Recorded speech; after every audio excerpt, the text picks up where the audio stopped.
If you imagine a session where, let's say, you've got backing vocals and the backing vocals only appear in the choruses and there's no audio. What I mean by no audio, that some people, they will have all their stems across the whole of their session.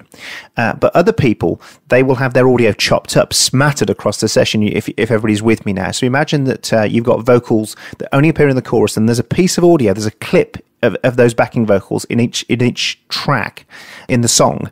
Now, they only appear in the chorus and they don't appear anywhere else. So you got fresh air, haven't you, in between each of those choruses? You've got fresh air between that, or you've got fresh air between all sorts of tracks. A guitar solo is another one, but let's say a guitar solo's got an echo on it, a lexicon reverb, blah, blah, blah, all those plugins.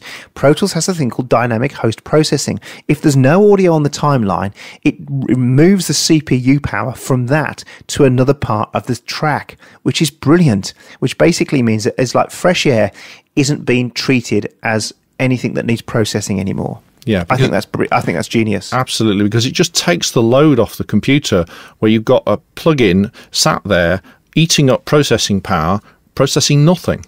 So now it can see Pro Tools can see where nothing is and take away the processing power. And sometimes it is a plugin that can do that. Let's say you're using Slate's console applications, and you've got one on every channel. You've got a saturation, or even let's say the free Softube saturation knob. You've got that across every channel to emulate a console. Now, if you've got parts of the song where there's no audio, it takes the load. It removes the need for that load through that plugin. I think that's brilliant. It is. I think that's genius.